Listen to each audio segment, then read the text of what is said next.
you. My friend Katie Brenneman, we're so happy to have her. If you don't know Katie, you're missing out. You are missing out. She is incredibly knowledgeable, smart, generous. So Jay and I have known her, and I'm going to say your husband, John?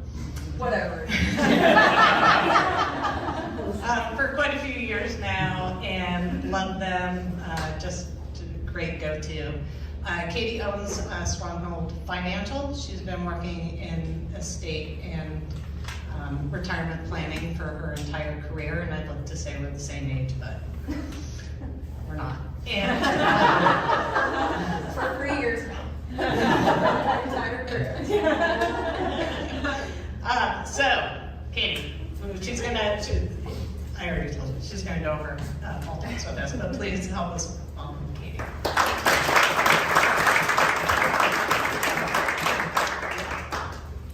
Thank you.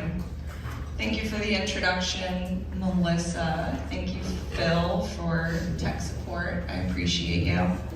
Anthony, thank you for the opportunity this morning, and thank you to Brookdale for having us in PASRS. So, good morning. It's nice to see all of you. I haven't been out and about in probably 4 years now. So, good to see some old faces and meet some new people as well. As Melissa mentioned, I'm Katie Brenneman. I'm one of the founders and owners of Stronghold Financial. We specialize in ALTCS planning. And this morning, I am going to be speaking with you all about medical eligibility for ALTCS. And I know some of you are thinking, wah wah, this sounds super boring. Not the most exciting aspect of ALTCS planning, but quick story on why I believe that it is incredibly important for everyone serving the senior community in whatever capacity you are to have a really solid understanding of this is we recently had a woman, Sharon, referred to us by a mutual friend.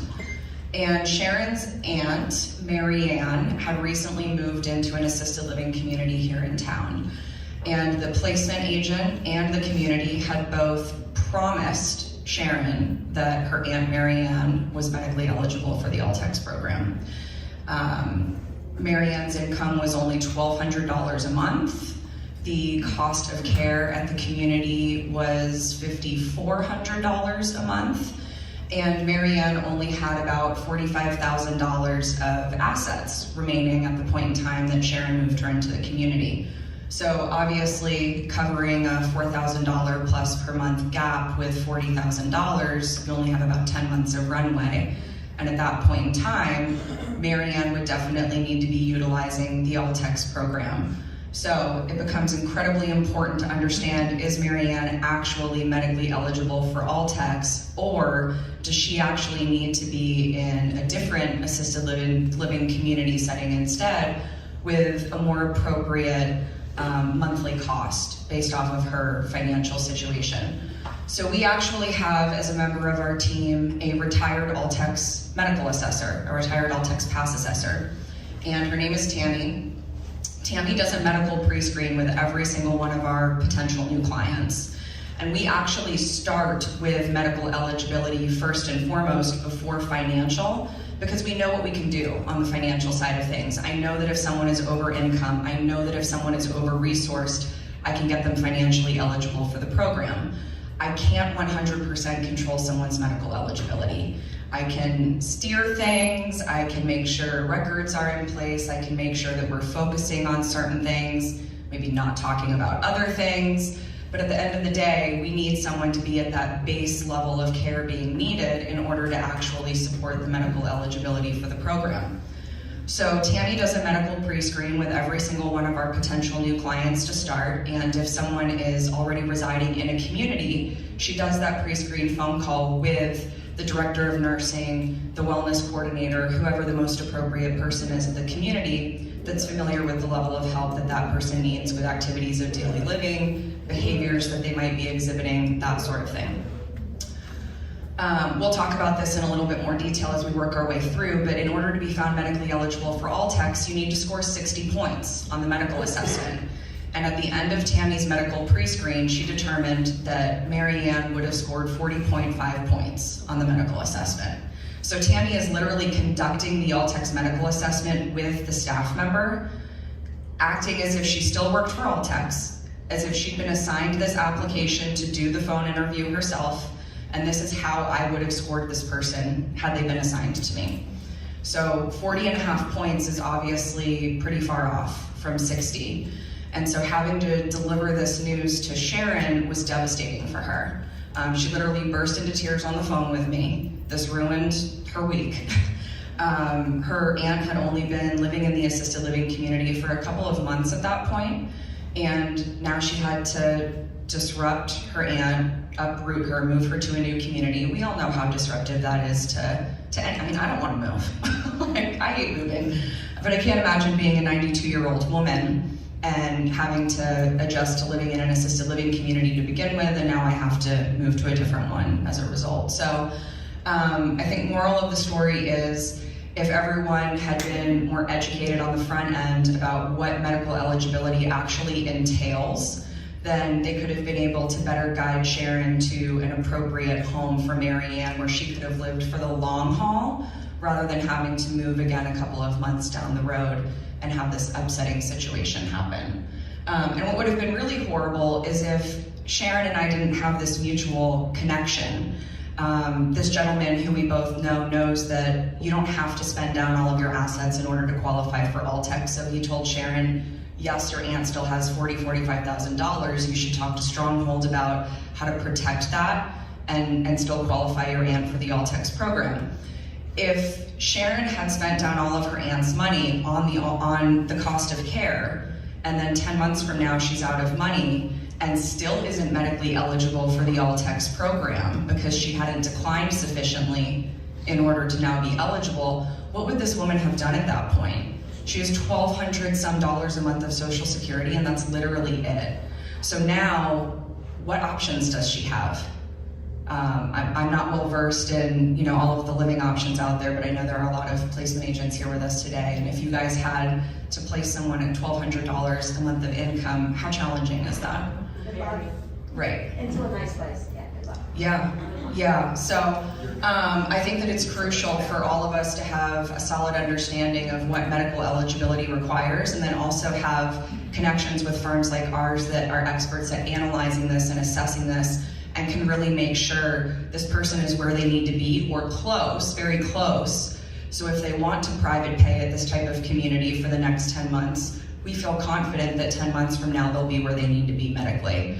But if they're not anywhere close to medical eligibility, then it's really important that we look at what's a more appropriate setting for them to be living in, where the monthly cost of care is more affordable and they can stretch that out for as long as possible. Because 10 months from now, Mary Ann might not have earned these additional 20 points to be found medically eligible. So with that being said, we always like to start on the medical eligibility side of things. So I know a lot of people just kind of dive right into the financial and start talking about, oh, I have a client, I think they're financially eligible, here's their income, here's their assets. You really cannot start on the financial side of things. You have to start on the medical. Tammy shared with me that she found 70% of her applicants that were assigned to her when she worked at the ALTCS office not medically eligible for the program. So 70% of applicants are being declined for medical eligibility alone. Take financial out of it. Right off the bat, they're just not yet at the level of care that they need to be at in order to qualify for the program. I'll learn how to use this by the end of it. So in order to be found medically eligible for ALTCS, an applicant needs to go through a medical assessment called the PASRS assessment. It stands for Pre-Authorization Screening. And the PASRS assessment is looking at a combination of medical and functional factors. Each area has a certain number of points assigned to it that's being assessed. And you're going to earn a certain number of points based off of how much help you need with an activity of daily living, how frequently you're experiencing incontinence, how frequently you're exhibiting a certain behavior that's maybe related to dementia or Alzheimer's, How challenging is it to redirect that person when they're exhibiting that behavior?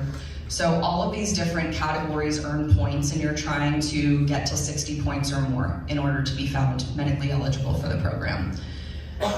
ALTCS is really looking for a skilled nursing level of care. This doesn't mean that someone needs to live in a skilled nursing facility. They could be receiving services in home. They could be in an assisted living home or community setting.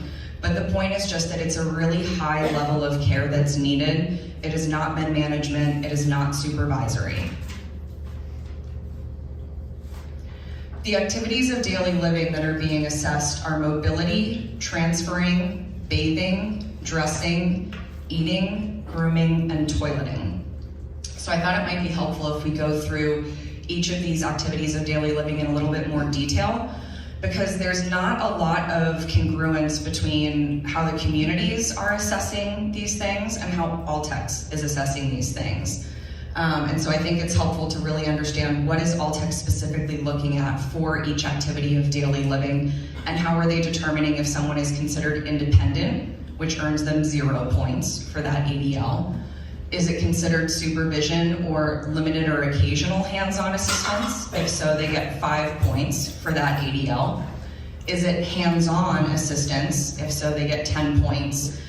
Or is it total dependence, in which case they get 15 points. So if we're trying to score 60 points total, and there are 7 ADLs total, and there's no dementia, there are no behaviors, there's no incontinence, you can do the math. 7 ADLs times 5 points for a supervisory level of care, that would only be 35 points on the PASS assessment. Someone would not be medically eligible.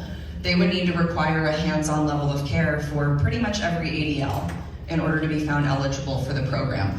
So it is incredibly important to get crystal clear on, is there any way we can get this person from independent to supervisory? Is there any way that we can get this person from supervisory to hands-on? And that's what Tammy really digs into and gets to the bottom of in these pre-screen calls that she's doing.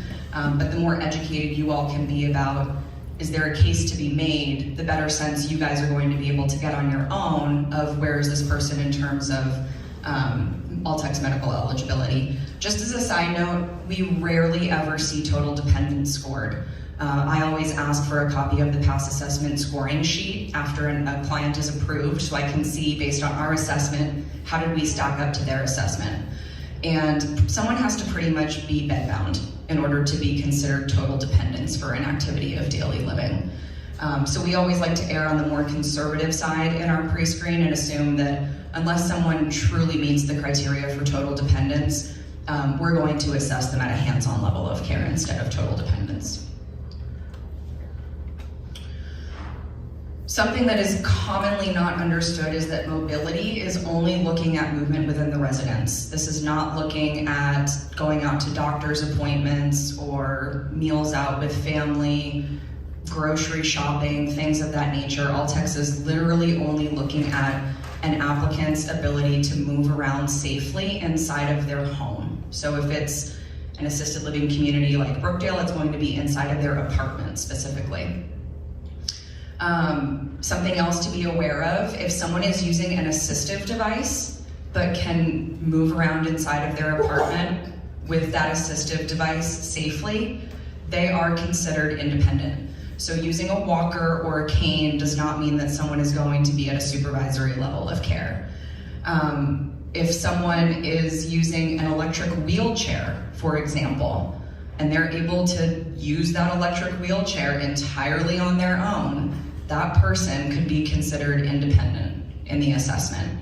So we have a lot of times that people will say, oh, they're total dependence for mobility, they're in a wheelchair. Well, if they can push the wheelchair themselves, if they can scoot with their feet, which how dangerous is that? I always say, let's not talk about that. Can we leave that part out of the conversation for this phone interview?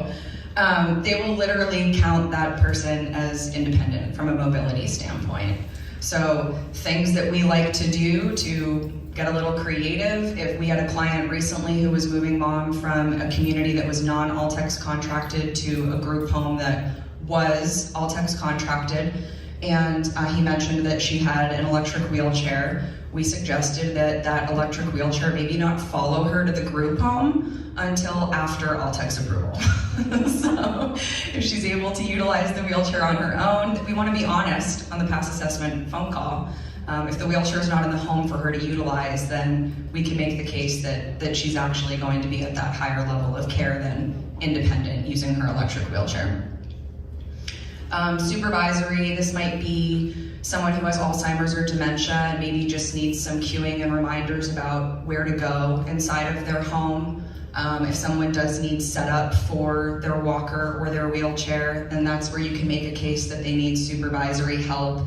If someone is walking next to someone with their walker, that's going to be supervisory. Hands-on is really exactly what it says. It is hands-on assistance holding on to that person while they are walking with their walker 100% of the time. And so that's where it gets very important to get clear on, is this going to be supervisory versus hands-on for this person?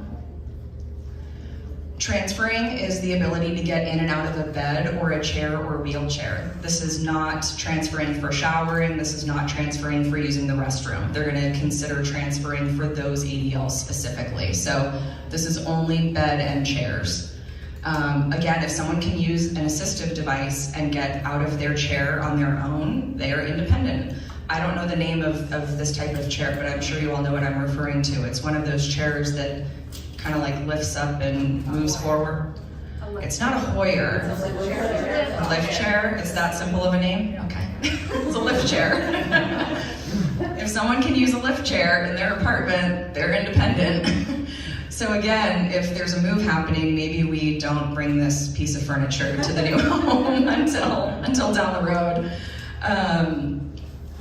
In terms of a supervisory level of care, if they need someone to just, again, place their assistive device to kind of push off on, if they need someone to just stand by and make sure that they don't lose their balance, that's supervisory. Even if hands-on assistance is being provided less than 75% of the time, that is going to be considered supervisory versus hands-on. Hands-on is really 75% or more of the time. So again, we try to talk about how are we going to discuss this on the phone interview? How are we going to position this? A hands-on level of help is literally using your physical weight to pull a person up out of bed or out of a chair. It's not just guiding them under the arm a little bit, it's really using your strength to lift them up. Total dependence, again, it's hard to come by. They need to be completely transferred by one or more people. And really, again, it's a bed-bound situation. For bathing, ALTCS is looking at someone's ability to wash, rinse, and dry all parts of their body. Believe it or not, if someone can successfully take a sponge bath, they are independent in bathing. I know, it's sad. That's one of the ones that hurts my heart. I believe that people deserve an actual shower or bath. So, again, how can we position the conversation? If someone can use assistive devices, they're going to be considered independent if they can perform that ADL on their own with those assistive devices. So supervisory is going to be if someone needs someone else to maybe turn on the water, adjust the water temperature, maybe get the shampoo and conditioner and soap supplies together, stand by and make sure that they don't slip and fall while they're bathing. That's going to be what falls under the supervisory level of help. Hands-on is going to be hands-on assistance transferring in and out of the shower or bath safely. And really it's going to be they refer to it as moderate hands-on assistance with actually shampooing hair, washing body parts. If someone can wash body parts and shampoo their hair themselves, and maybe it's just their back only that they can't reach, they're going to be a supervisory level of care. They're going to really require hands-on help washing more than just one body part in order to be considered hands-on. I always like to say, well, if they're sitting in a shower chair, is it challenging for them to bend down and wash their feet maybe, are there body parts that we can also stress are more challenging for them to reach due to arthritis or limited range of motion. So we're looking for things like that. Drying, that's another one that's going to be considered hands-on. If when they get out of the shower, if they need hands-on help from someone else to actually dry themselves off, then that will bump them up to the hands-on level of care as well. Dressing. I feel like this is one of the trickiest ones. There are just a lot of moving parts here. So this is someone's ability to dress and undress. It can include choosing and putting on clean clothes and footwear. That can include assistive devices like, Melissa, I can send you this after. If anyone would like this, I'm happy to share.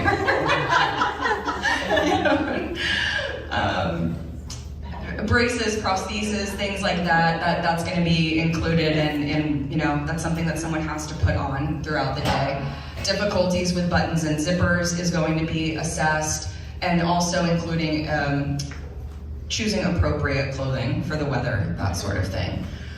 If someone can complete the dressing or undressing activity in less than 30 minutes, it's also heartbreaking, I know, they're considered independent. We have a lot of times that spouses, if someone is at home still, and their spouse expresses extreme frustration at the dressing process because of how long it takes this person to put their clothes on or remove their clothes, it's usually not at the 30-minute threshold. It's usually 20, we talked to a gentleman yesterday, 20 or 25 minutes. Unfortunately, ALTCS would consider his wife to be independent in dressing. If someone is able to, we hear a lot that someone is needing assistance with dressing, but then it turns out that they're really just wearing sweatpants or like a nightgown or something like that throughout the day that's an easier article of clothing for them to put on. That's independent. If someone needs help picking out clothes, help setting them out, a little bit of help putting articles on, socks, tying their shoes, maybe just needs help guiding an arm through the armhole, that's really going to be more of a supervisory level of care. Hands-on is going to be much more of physically completing the entire dressing and undressing process for that person. They're able to lift their arms up, maybe they're able to move their legs a little bit, but it really is someone, yeah. Where does incontinence fall? So, we have people who struggle to put a pull-up on. Yeah. So is that dressing? Great question. That actually falls under toileting. Oh, okay. Yes. So even though it is more of a dressing activity, it is toileting. But toileting does also look at, obviously, dressing and undressing yourself to some extent is required for toileting. So they do look at someone's ability to do those things under the toileting activity of daily living specifically. Did someone else have a question? Did I see a hand? No? Okay. Grooming. ALTCS is looking at combing hair, shaving if it is still applicable, and oral care only. This is not nail care. Apparently, clipping your toenails is not important for ALTCS. So, even though we've probably all seen the absolutely horrifying outcomes when that doesn't happen. So if someone can complete these activities of daily living on their own using assistive devices, they are independent. If someone needs reminding, if they need some supervision, maybe they need someone to unscrew the cap on the toothpaste and squeeze the toothpaste out onto the toothbrush, that's going to be supervisory. A hands-on level of care is going to be, I literally need someone to stick the toothbrush in my mouth and brush my teeth for me. If it's denture care, if they need someone to actually complete all of the denture cleaning for them, that would be hands-on. Shaving, someone literally needs to shave your face, or most women we find aren't shaving their legs anymore at 80 years old, but so usually it's just the men. And they need someone to literally shave their face for them. If they can use an electric razor, they're independent. Brushing hair, that can be a tricky one. We really look for if someone has limited range of motion and physically cannot lift their arms high enough or move their arm back far enough to be able to do that. then we can make the case for a hands-on level of care being needed. If someone has such advanced Alzheimer's or dementia that they maybe don't recall anymore how to brush their hair, even when you prompt them, they don't know what to do at that point. Someone needs to actually comb their hair for them. That's going to be a hands-on level of care. I have a question. Yeah.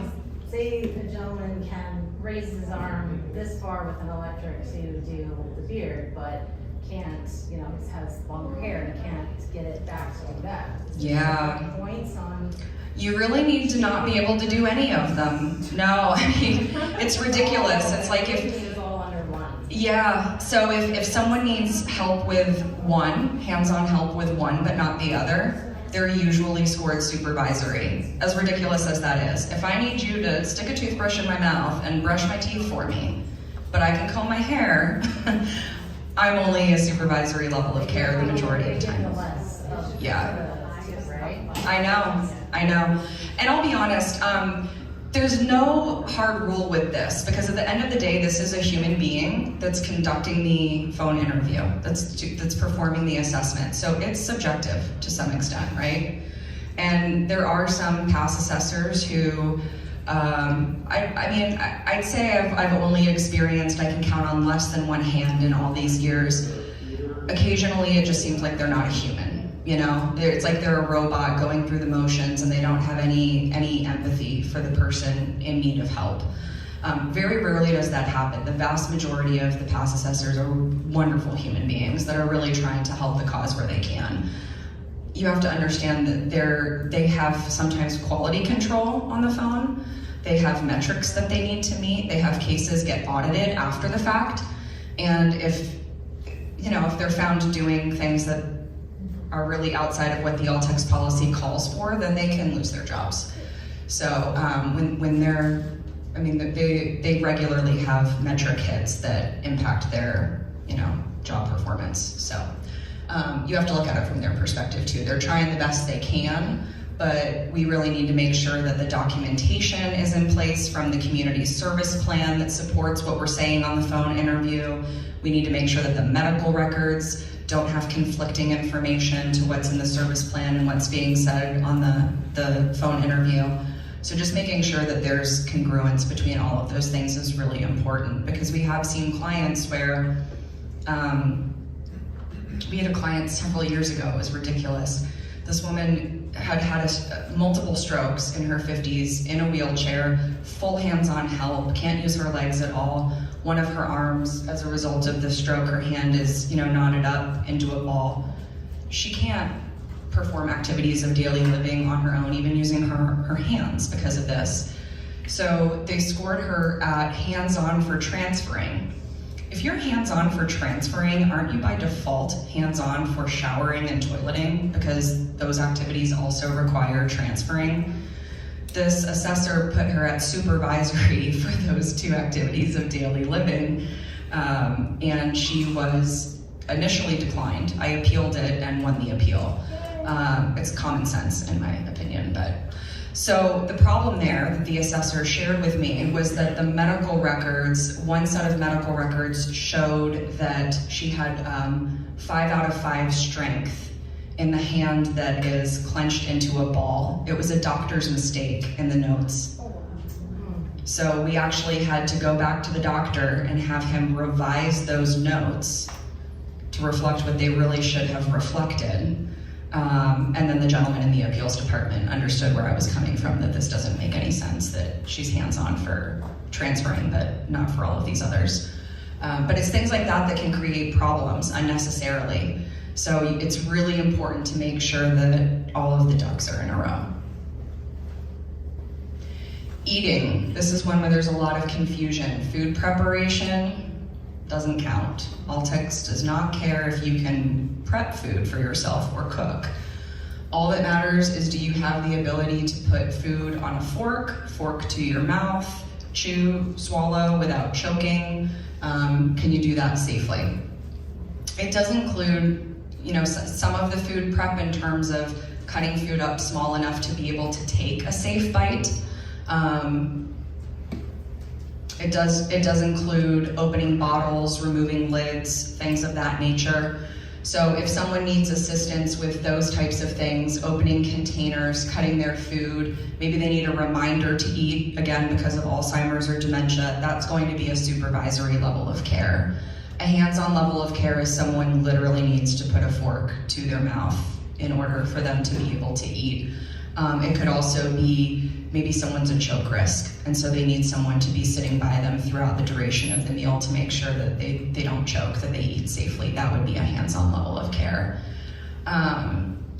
Total dependence is really, we really only see that if someone's on a feeding tube and is not able to manage any of the care that requires themselves. If they can manage the care that requires themselves, they're independent. Toileting. So this is not going to include incontinence at all. That's actually scored separately. So toileting is looking at the process of literally using the toilet or something else that's considered an appropriate place. So maybe there's a bedside commode, a bedpan, a urinal, things of that nature. They're looking at someone's ability to transfer on and off the toilet. Remember to flush the toilet. Remember to wash their hands afterwards. Their ability to clean themselves properly. Being able to change protective garments, your question. And being able to adjust clothing throughout the process as well. If someone can accomplish all of this with assistive devices on their own, they're independent. If they need some standby supervision, a reminder, cueing, a little bit of hands-on assistance with just parts of the task, like clothing adjustment, changing protective garments, things of that nature, then they're going to be more supervisory. Hands-on is going to be, they need hands-on physical assistance getting on and off the toilet. They need hands-on physical assistance cleaning themselves, things of that nature. One of the things that this is a tricky one because this is one of the most intimate activities of daily living for people, right? Toileting is tricky. People are, is he serious? No, Katie, just keep going. You're doing great. People want to remain independent with this ADL for as long as possible, for obvious reasons. So what we try to look for is signs that maybe someone is not cleaning themselves properly. If they do have a cognitive impairment, sometimes you look at the dirty laundry, and are there signs of not cleaning themselves properly there? Does someone have recurring bladder infections or UTIs? That could be a sign that they need assistance toileting when you really don't realize that they do. You think they're handling it independently, but maybe they're not really. So those are some things to keep an eye out for if it appears that someone is able to toilet independently. Maybe they're not. So those are the 7 ADLs, and then continence or incontinence is scored separately aside from that. And ALTCS actually looks at bowel incontinence and bladder incontinence as 2 completely separate opportunities to earn points. So depending on how frequently someone experiences these episodes of incontinence determines how many points they receive. Bowel incontinence and bladder incontinence, the level of frequency is a little bit different, but you have the ability to earn up to 3 points per incontinence type. Vision and cognitive functioning are assessed as well. In our pre-screen, we really like to let these be kind of icing on the cake because it's a little bit more subjective, honestly, as to how the phone interview goes and how the assessor is looking at it. Unless someone really has like macular degeneration or is legally blind, we don't often see points scored for vision. Cognitive functioning, these are the questions that are asked in the cognitive functioning section of the phone interview. This is the only part of the phone interview that we allow our clients to participate in, by the way. Clients think that they are more capable than they are. It's upsetting for them to participate in these conversations. We don't want to upset them. So we start off the assessment with these questions being asked to the patient, the applicant, and then we ask that the remainder of the phone interview happen without them present. It never fails. Someone with Alzheimer's or dementia has their best day ever the day of the phone interview and knows the answers to all of these questions. I'm not kidding. So if they happen to get some wrong, then great. They're only half a point each, so it's not a tremendous amount of points that are typically earned from this section anyway. So what I was mentioning before talking about all of the ADLs individually, you can see that if someone has a supervisory level of care for all 7 ADLs, 5 points per ADL times 7 ADLs total is only 35 points. Hands-on level of care, 10 points per ADL times 7 ADLs would be 70 points. If there is no cognitive impairment, if there are no behaviors, someone needs to be at a hands-on level of help for pretty much every single ADL, or they won't be found medically eligible for the program. If they have bladder incontinence or bowel incontinence, having the ability to earn up to 3 points max for each of those means that maybe, a hands-on level of help could come down to supervisory for 1 ADL, right, or a second ADL. But the takeaway from this is no cognitive impairment and no behaviors, hands-on.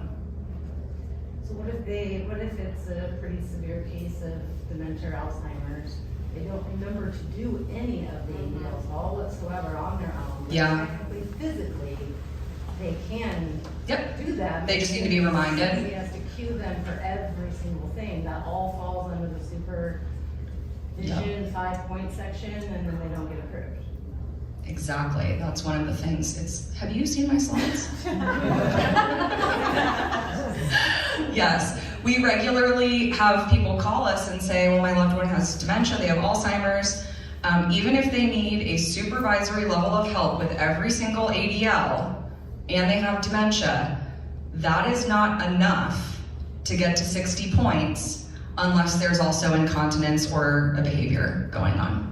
So that's one of the things that I wanted to be sure to touch on. I pulled this straight from the ALTCS medical eligibility policy. I'll be honest, I really just didn't want to copy and paste this much. So when someone has what's considered to be a major neurocognitive disorder, so not mild or moderate dementia, major dementia, then they are going to earn 20 points potentially as a result of having that diagnosis. There's no halfway. There's no, well, it's mild or moderate, so do I get 10? No, it's all or nothing. So 0 points if you don't have the documentation to support this, 20 points if you do. Being prescribed medication, doesn't matter if it's dementia or memory loss medication, that's really not, they want a list of the meds, but that's not going to count as a dementia diagnosis for someone. In order for someone to receive the 20 points for a major neurocognitive disorder, they need to have these 3 items right here. So a neurocognitive disorder diagnosis from a clinician. We always recommend whenever possible that it is the neurologist, and we have all of the test results that are supporting that diagnosis as well. Documentation of a significant decline in cognitive function and performance. This could be like maybe a BIMS test has been done a number of times over the years and the score has progressively gotten worse. And if someone needs to be able to have documentation that orientation, communication, behaviors, or activities of daily living are being interfered with or impaired as a result of the diagnosis. So someone might have a neurocognitive disorder diagnosis from a clinician, but then they're completely independent with ADLs because it's early onset Alzheimer's. They won't get 20 points because their ability to take care of themselves and behave what's considered appropriately, that hasn't been impacted by the disease. So it's important that all 3 of those bullet points are met.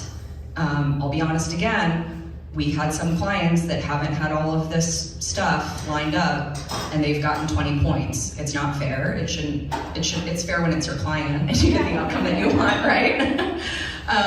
So again, it's subjective. I mean, I've had assessors say, I don't need the doctor's records. We have the mini mental exam results showing that they scored 8. They clearly have dementia. So we always like to be cautious, and we make sure that, some people think we overdo it, but I don't think we overdo it, because my promise to my client is that, you know, with 99.9% surety, I can tell you you're gonna be found medically eligible.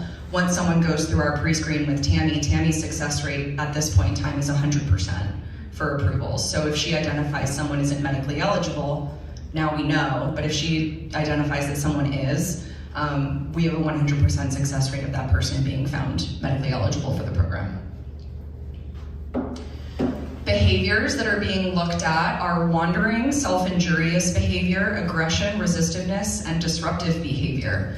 Wandering, sometimes people have different opinions of what this is. ALTCS is really just looking at moving outside of your home environment in a way that's jeopardizing your safety, really. This is not leaving someplace without permission or pacing, getting lost in an unfamiliar place, leaving against medical advice, not counted. Self-injurious behavior is going to be like cutting, slapping, biting yourself, scratching yourself, things of that nature. Suicide attempts are not counted. Risky lifestyle choices like abusing drugs or alcohol, that's not counted. Aggression is going to be physically aggressive behavior towards another person, throwing, punching, biting, pulling hair, scratching. Destroying property is included in that, and if someone is repeatedly physically threatening towards another person, then that'll fall under that category as well. Resistiveness, this tends to be not wanting to participate in activities of daily living, you know, not wanting to shower, not wanting to change your clothes. Disruptive behavior. This list that's on here, it's not limited to this. Disruptive behavior could be a lot of things that aren't included here, but things that are sometimes seen are removing clothing in inappropriate situations, maybe urinating or defecating in inappropriate places we've seen, screaming, constantly demanding attention, excessive whining and crying. Some of these things are pretty nuanced. We hear from people regularly that someone is constantly demanding attention. It's like, well, some people just demand attention. So really making the cause that it is a disruptive behavior is important. I have a question on the wandering. What kind of frequency are you looking at? Yeah, great question. Oh. That is what is being scored.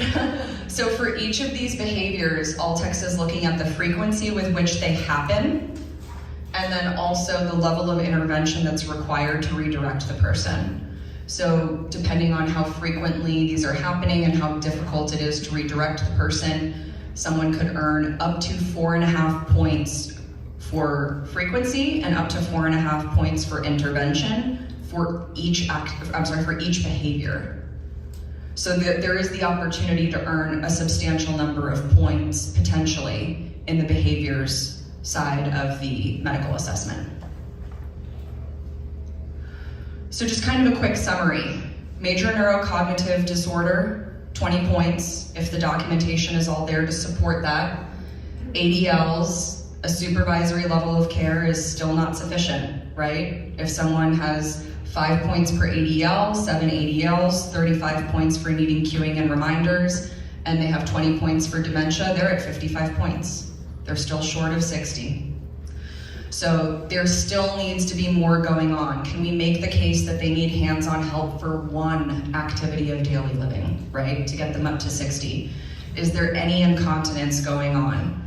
Is there any behavior going on? One of the easiest ones to make that case is resistance to self-care. I feel like that's the most common that we do see with someone who has Alzheimer's or dementia. So we try to make the case there in order to get those 5 additional points that are needed to bump them over the threshold. Bottom line, this is complicated. There's a right way and a wrong way to approach the PASS assessment. And whenever possible, experts should really be utilized.